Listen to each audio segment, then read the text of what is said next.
Hello hello student, आज हम लेकर आए हैं विद्युत फ्लक्स और गॉस का प्रमेय। गॉस का प्रमेय हम और विद्युत फ्लक्स के बारे में यहाँ पर डिस्कस करेंगे बिल्कुल आसान तरीके से। यहाँ सबसे पहले हम जानेंगे जो हमारा आवेश होता है ये क्या होता है। देखिए आवेश से हम यहाँ पर देखिए ये आवेश है, मान लीजिए आवेश आपका ये है प्लस का क्यू आवेश है, ठीक है। हमने इसको ऐसा क्यों लिया बंद, क्योंकि जो विद्युत फ्लक्स और गैस का नियम है वो बंद पृष्ठ पर ही लागू होता है, अन्यथा उस पर लागू नहीं होगा। तो यहाँ पर हम जानते हैं जो हमारा प्लस आवेश रहता है यहाँ से क्या आवेश निकलता है बाहर, यानी ये आवेश क्या है बाहर निकलेगा, ये आपका आवेश क्या है बाहर की ओर होगा, ठीक है। यहाँ से आवेश क्या होगा बाहर की तरफ, और एक आवेश हमारा क्या होगा माइनस, यानी हम कोई बंद पृष्ठ लेते हैं माइनस क्यू, इसमें क्या होता है आवेश जो है अंदर की ओर आता है, किधर होता है अंदर की ओर, तो ये आपका क्या है अंदर की ओर होता है, ठीक है। ये जो आवेश है यानी बल रेखाएं हैं कहाँ जाएंगी, माइनस होगा तो अंदर की ओर होते हैं और प्लस होता है तो क्या बाहर की ओर होते हैं, ठीक है। ये बात आप लोग को समझ में आना चाहिए। यहाँ पर थोड़ा सा देखो, यहाँ पर आपका जो ये बल रेखाएं हैं इसको बल रेखाएं कहते हैं। जब माइनस है आवेश तो अंदर की ओर आते हैं, प्लस है तो बाहर की ओर आते हैं। तो यहाँ विद्युत फ्लक्स क्या है अभी हम आपको बताते हैं। विद्युत फ्लक्स जो बल रेखाएं होती हैं वो अपने पृष्ठ के या तो लंबवत बाहर निकलती हैं या लंबवत अंदर की ओर आती हैं, यानी अपने पृष्ठ के जो रेखाएं लंबवत निकलती हैं, यानी बहुत सी रेखाएं यहाँ पर हैं, बहुत सी बल रेखाएं हैं जो अपने पृष्ठ के लंबवत निकलती हैं या आती हैं, उसे हम कहते हैं विद्युत फ्लक्स की संख्या। मतलब वह बल रेखाएं जो अपने बंद पृष्ठ यानी अपने पृष्ठ के अंदर की ओर हो या बाहर के लिए निकले, लेकिन क्या है अपने पृष्ठ के लंबवत निकले, ऐसी बल रेखाओं को हम कहते हैं विद्युत फ्लक्स। तो यहाँ पर हमें यही बात करना है आखिर विद्युत फ्लक्स क्या है, आइए हम देखते हैं। देखिए कोई भी हो ये आप लोग समझ में आ गया होगा। अब यहाँ पर हम बात करते हैं विद्युत फ्लक्स, ठीक है। चलिए विद्युत फ्लक्स की बात करते हैं हम। तो अभी हम कोई भी कैसा भी पृष्ठ ले लें, एक कैसा भी पृष्ठ ले लें हम, ठीक है। ये ऐसा कोई हमने पृष्ठ ले लिया, ठीक है। यहाँ पे पृष्ठ लेने के बाद हम ये मानते हैं कि यहाँ से एक छोटा सा भाग इसका ले लेते हैं, क्या है एक छोटा सा भाग, ठीक है। उस छोटे से भाग को पहले हम देखेंगे उस छोटे से भाग में कितने आवेश निकल रहे। मान लीजिए कि आपका जो है यहाँ पर क्या है क्यों आवेश है, ठीक है। यहाँ से आवेश इस तरीके से चल रहा है, यानी विद्युत क्षेत्र की तीव्रता क्या है ई है, इस साइड से। ये जो पूरा जो है पृष्ठ आपका मान लेते हैं क्या है ए है, ये पूरा पृष्ठ आपका क्या है ए है, ठीक है। पूरा पृष्ठ आपका ए है। यहाँ एक छोटा सा भाग लेते हैं उसको हम मानते हैं, जो देखिए बड़े से भाग का जब छोटा सा कोई भाग लेते हैं उसको हम डी से नोट करते हैं, यानी डी ए, यानी इस वाले छोटे से भाग का हम क्या लिखेंगे डी ए, यानी किसी बड़े पृष्ठ का जब छोटा भाग लेते हैं उसके आगे क्या लग जाता है डी लग जाता है, छोटे से भाग के लिए दर्शाता है, ठीक है। यहाँ छोटे से भाग में आपको देखना है ये आपका क्षेत्र हो गया, यहाँ से ये विद्युत क्षेत्र जा रहा है, इधर आपका क्या है एक कोण यहाँ पर ही जाएगा आपकी दिशा, और एक आपका कहाँ होगा जैसे एक यहाँ से ऐसे सीधी रेखा होगी, ठीक है। यहाँ पर देखिए इसमें से जितने भी विद्युत क्षेत्र हैं ठीक है, वो अपने पृष्ठ के लंबवत जो निकलते हैं, अपने पृष्ठ के लंबवत जो निकलते हैं उसे हम क्या कहते हैं विद्युत फ्लक्स कहते हैं। अपने पृष्ठ के लंबवत होना चाहिए। यहाँ पर देखिए ये वाला जो कोण है आपका घन कोण होता है, यहाँ पर हम डिस्कस करेंगे आगे चलकर घन कोण क्या होता है। जब गॉस का प्रमेय हम पढ़ाने लगेंगे तो उसमें हम इस बारे में क्या करेंगे डिटेल से डिस्कस करेंगे कि आखिर घन कोण क्या होता है। अभी यहाँ पर देखिए, यहाँ देखो तीन रेखाएं होती हैं, एक ऐसी रेखा होती है, एक ऐसी होती है, एक ऐसी होती है। यहाँ पर विद्युत क्षेत्र क्या है ई है। तो ध्यान दीजिए छोटे से विद्युत फ्लक्स के लिए हम क्या करते हैं वो ध्यान दीजिए, हम विद्युत फ्लक्स के लिए क्या है फाई डी फाई करते हैं छोटे से भाग के लिए। तो ध्यान दीजिएगा तो हमारा एक जो है आपका रेखाएं हैं ये इस तरीके से, एक इधर है और एक इधर है, ठीक है। तो ध्यान देना, जब पृष्ठ क्या है अपने पृष्ठ के लंबवत, पृष्ठ क्या देखो विद्युत क्षेत्र क्या है, ये वाली जो है विद्युत क्षेत्र है, क्या है विद्युत क्षेत्र, ये भी क्या है विद्युत क्षेत्र, ध्यान दीजिएगा। अब यहाँ पर देखिए जो यहाँ पर 2 हो रहा है, इस पे एक ऐसा विद्युत क्षेत्र के समांतर है और एक ऐसा है। तो हमारा एक नियम पड़े हैं, जो इस साइड यानी अपने पृष्ठ के लंबवत होता है, इस वाले को हम बोलते हैं ई साइन थीटा, क्या बोलते हैं ई साइन थीटा, और इसे हम बोलते हैं ई कॉस थीटा, यानी लंब वाला कॉस थीटा, ये समांतर वाला क्या है साइन थीटा होता है, ठीक है। कहाँ से होता है वेक्टर, जब हम चैप्टर पढ़ेंगे उसमें हम डिटेल से बताएंगे, बाकी अब ये जान लीजिए बिल्कुल सिंपल तरीके से, इस वाले को हम कहते हैं ई साइन थीटा, इधर वाले को कहते हैं ई कॉस थीटा, ठीक है। अब देखिए ये वाला हमें नहीं लेना है, ऐसा क्यों नहीं लेना है इसको, क्योंकि हमारा जो है बात यह है कि जब कोई बल रेखाएं अपने पृष्ठ के लंबवत निकलती हैं तो उन्हें हम क्या कहते हैं विद्युत फ्लक्सों की संख्या कहते हैं। तो यहाँ पर देखो ये है आपका पृष्ठ और ये जो विद्युत क्षेत्र है ये है, तो ये कैसा निकल रहा है अपने पृष्ठ के लंबवत यानी 90 डिग्री। तो कौन सा लेंगे हम, ये वाला लेंगे, ठीक है। तो यहाँ पर हम लेंगे क्या है, कौन से भाग है, छोटे से भाग के लिए निकाल रहे हैं, तो हम इसको लिखेंगे ई, यहाँ पर क्या है डी ए क्या है कॉस थीटा, ठीक है, ये छोटे से भाग के लिए है। अब हम ये जानते हैं कि जब कोई छोटे से भाग का हम समाकलन कर देते हैं, इंटीग्रेशन कर देते हैं, तो उसका जो है क्या होता है सभी पूरे पृष्ठ का आ जाता है, यानी छोटे से भाग का जब इंटीग्रेशन करेंगे ये पूरे का भाग का आ जाता है। इंटीग्रेशन का मतलब होता है सभी का जोड़, सभी को योग, सब कुल पृष्ठों की संख्या, यानी कुल निकालना हो तो हम दोनों साइड में क्या कर दें इंटीग्रेशन कर दें, यानी समाकलन कर दें। तो यहाँ पर देखिए हमें क्या करना है, दोनों पक्षों में क्या करना है, दोनों पक्षों में समाकलन करने पर, क्या करने पर, समाकलन करने पर।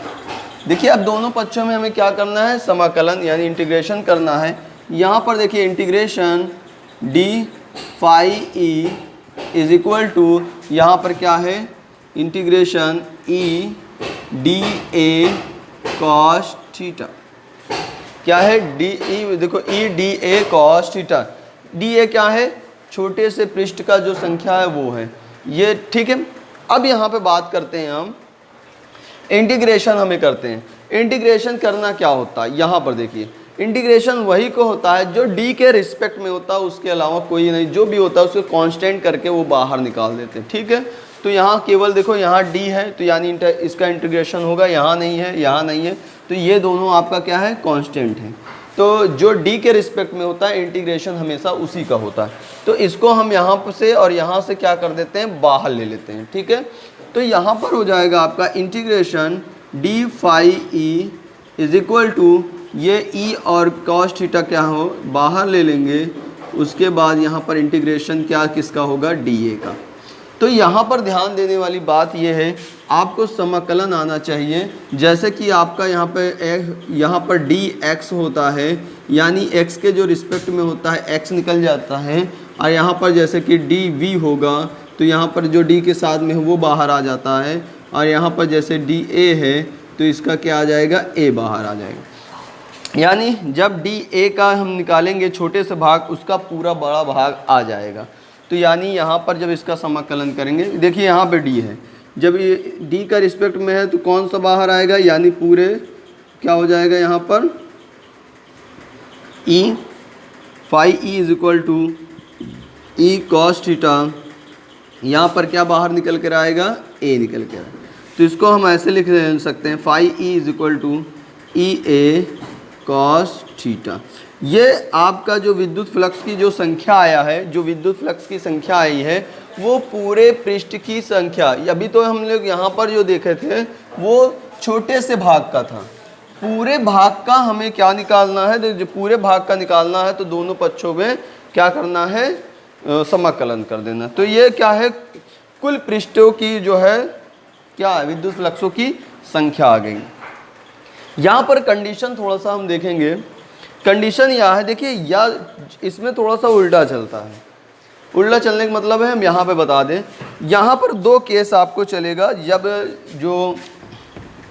जो कोण होगा इनके बीच का, जो ये कोण है, वो दो कंडीशन बताएगा। जब देखिए जब जो बल रेखाएं हैं विद्युत क्षेत्र के समांतर, यानी जो बल रेखाएं हैं वो अपने पृष्ठ के समांतर जब निकलेंगी, अपने पृष्ठ के समांतर, ठीक है। तो जब बल रेखा अपने पृष्ठ के समांतर, ठीक है, जब बल रेखाएं अपने पृष्ठ के समांतर होती हैं तो थीटा की वैल्यू क्या होता है, याद रखिएगा, जब बल रेखाएं अपने पृष्ठ के समांतर होंगी तो थीटा का मान क्या होगा, 0 होगा। ध्यान देना, जब बल रेखाएं अपने पृष्ठ के समांतर होगा, तब थीटा का मान क्या होगा, 90 अंश होगा। यहाँ उल्टा लेना है, क्या लेना है, 90, क्योंकि यहाँ पर कॉस है। अभी ऐसा क्यों लिया वो भी अभी बता देते हैं। जब बल रेखाएं अपने पृष्ठ के समांतर हैं तो थीटा का मान क्या लेना है, 90 लेना। ऐसा क्यों, देख लीजिए, यहाँ पर फाई ई है, यानी फ्लक्सों की संख्या, तो यहाँ पर ई है, ए है, और कॉस का आप क्या रखेंगे, 90 अंश। तो हम जानते हैं कॉस 90 अंश का मान क्या होता है, 0 होता है। कॉस 90 अंश का मान होता है 0, तो ये आपका हो जाएगा 0, यानी phi E is equal to 0। यानी जब कोई बल रेखाएं ये वाली पृष्ठ, अपने पृष्ठ, कोई भी पृष्ठ हो, बंद पृष्ठ के समांतर जाएगी, निकलेगी, अपने पृष्ठ के समांतर रेखाएं निकलेंगी, तो उसमें विद्युत फ्लक्स नहीं होती, वो विद्युत फ्लक्स नहीं मानी जाती, वो विद्युत फ्लक्स नहीं मानी जाती। तो यहाँ जब बल रेखाएं अपने पृष्ठ के समांतर, इसलिए हमने इसको क्या लिया, 90 अंश। अब जब बल रेखाएं, ध्यान दीजिए, जब बल रेखाएं अपने पृष्ठ के क्या हो, लंबवत हों, अपने पृष्ठ के लंबवत क्या हो, जब लंबवत हों, जब बल रेखाएं अपने पृष्ठ के लंबवत हों तो थीटा की वैल्यू क्या लेना है, 0 लेना है। ऐसा क्यों है कि लंबवत में जो रेखाएं निकलेंगी वो विद्युत फ्लक्सों की संख्या होती हैं। जैसे कि यहाँ पर हम मान लेते हैं phi E is equal to, इसको हम ले लेते हैं क्या, थीटा की वैल्यू 0 अंश, तो phi E is equal to क्या हो जाएगा, ई ए कॉस 0 अंश। हम जानते हैं phi E is equal to cos 0 अंश का मान क्या होता है, 1, तो phi E is equal to क्या हो जाएगा, ई ए। तो ये आपका क्या आ गया, ई है, ठीक है, क्या आ गया, ये आपका ई और ए। ध्यान दीजिए कि मतलब जब हमने बल रेखाएं अपने पृष्ठ के समांतर लिया तो 90 अंश लिया। 90 अंश का मतलब ये है कॉस में उल्टा चलते हैं, जब कास्ट में क्या करना है, उल्टा, समांतर है तो 90 लेना है, लंबवत है तो 0 लेना। ऐसा ही इसलिए कि जब बल रेखाएं अपने पृष्ठ के समांतर जाएंगी तो विद्युत फ्लक्सों की संख्या क्या होगी, 0 होगी। आज जब बल रेखाएं क्या कहते हैं, अपने पृष्ठ के लंबवत, अपने पृष्ठ यानी इस पृष्ठ के लंबवत होती हैं तो वो क्या होती हैं, विद्युत फ्लक्सों की संख्या निकलेगी, वो सारे में क्या होंगे, विद्युत फ्लक्स। देखिए यहाँ विद्युत फ्लक्स की संख्या आ गई। तो यहाँ पर बात करते हैं इसकी जो है मात्रक की बात करते हैं, विद्युत फ्लक्स की मात्रक क्या होती हैं, इसकी जो है मात्रकें हम निकाल लेते हैं और इसकी विमाएँ क्या होती हैं वो भी निकालते हैं, ठीक है। तो यहाँ पर हम ध्यान दीजिए विद्युत फ्लक्स की मात्रक क्या होती है। देखिए क्या निकाल रहे हैं हम लोग, विद्युत फ्लक्स की मात्रक, ठीक है। तो यहाँ पर ध्यान दीजिए, ये आपका क्या है, फाई, यहाँ पर आपका क्या है, ई। ई यानी विद्युत क्षेत्र की तीव्रता। इसको हम किससे लिख सकते हैं, तीव्रता को न्यूटन बटे कूलम, क्या लिख सकते हैं, विद्युत क्षेत्र की तीव्रता मतलब क्या होता है, न्यूटन बटे कूलम, यानी बल बटे क्या होता है, आवेश। क्योंकि हमको पता है E इज इक्वल टू होता है न्यूटन यानी फोर्स, और इधर यहाँ नीचे होता है Q0, ठीक है। यानी विद्युत क्षेत्र की तीव्रता F/Q0 होता है।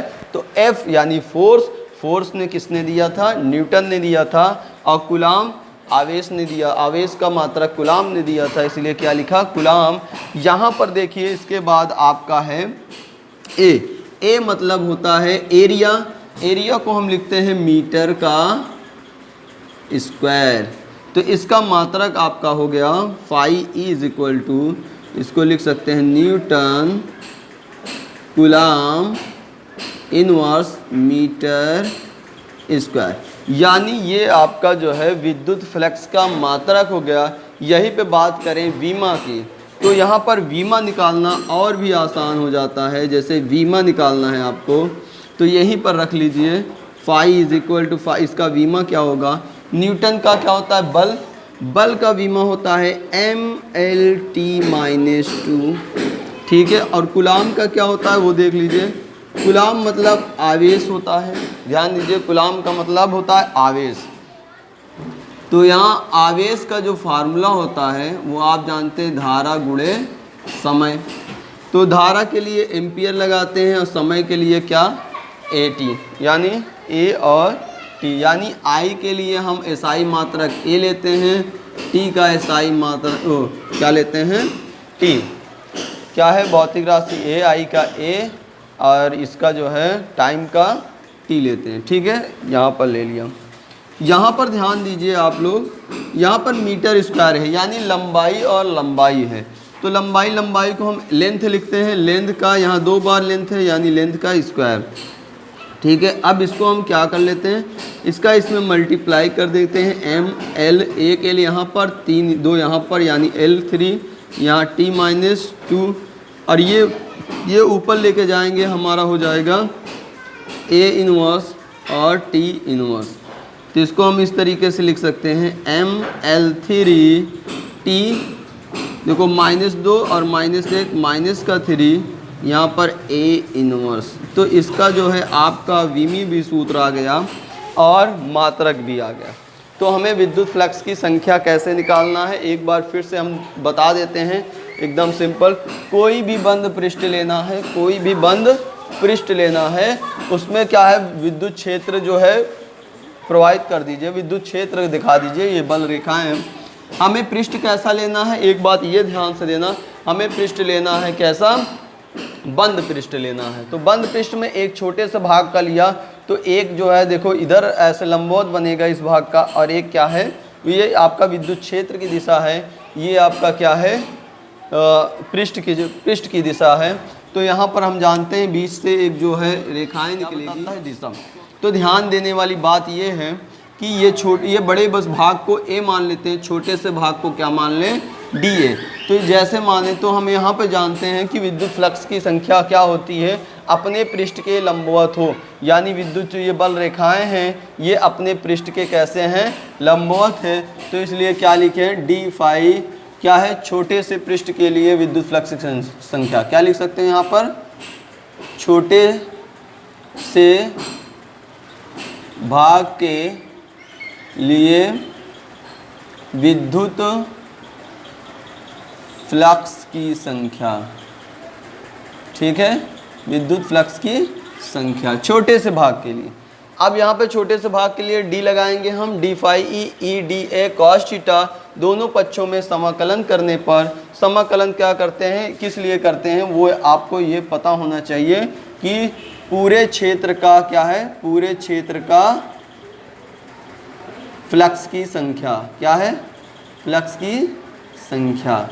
तो ये पूरे क्षेत्र का हमें निकालने के लिए समाकलन करना पड़ता है, जो D के रिस्पेक्ट में होता है वो सिर्फ उसी का समाकलन होता है, बाकी सब कांस्टेंट होता है, निकल जाता है। फाई E यहाँ पे ये कांस्टेंट है, DA का A निकलेगा। तो यहाँ पर 2 कंडीशन हमने देखा, जब बल रेखाएं अपने पृष्ठ के समांतर, याद रखिए जब बल रेखाएं अपने पृष्ठ के समांतर होगा कोई आवेश नहीं, कोई विद्युत फ्लक्स होगा ही नहीं, उसकी संख्या 0 हो जाएगी। जब लंबवत होगा तो थीटा लेंगे 0, तो विद्युत फ्लक्स की संख्या EA आएगा। और इसमें ये देखेंगे विद्युत फ्लक्स की मात्रा क्या होता है, हम जानते हैं E इज इक्वल टू क्या होता है, न्यूटन अपॉन कूलाम, यहाँ पर मीटर स्क्वायर, न्यूटन ये नीचे कूलाम ऊपर जाएगा, इन्वर्स हो जाएगा, मीटर स्क्वायर इसकी वीमा सूत्र हमने यहाँ पर दिखा दिया। इस तरीके से आज हमने आपके फर्स्ट टॉपिक विद्युत फ्लक्स जो है गॉस प्रमेय में विद्युत फ्लक्स की जो है मान निकाले हैं, क्योंकि इसी से हमें क्या है आगे के जो क्वेश्चन गॉस का प्रमेय है उसको सॉल्व करेंगे। गॉस का प्रमेय आपको पढ़ने के लिए इस बारे में आपको जानकारी होना चाहिए, क्योंकि गॉस का प्रमेय जो होता है इसी से आधारित आएगा आपका। तो ये वीडियो जैसा भी लगा हो प्लीज़ लाइक कीजिए, सब्सक्राइब कीजिए, कुछ कमी हो कमेंट में बताइए, आगे और बेहतर करने के लिए जो है सोचेंगे और अच्छा करने की कोशिश करेंगे। आज के लिए इतना ही, थैंक यू सो मच। अब हम नेक्स्ट टॉपिक में मिलेंगे, गॉस का प्रमेय को सत्यापित कैसे करते हैं, कैसे निकालते हैं, ठीक है।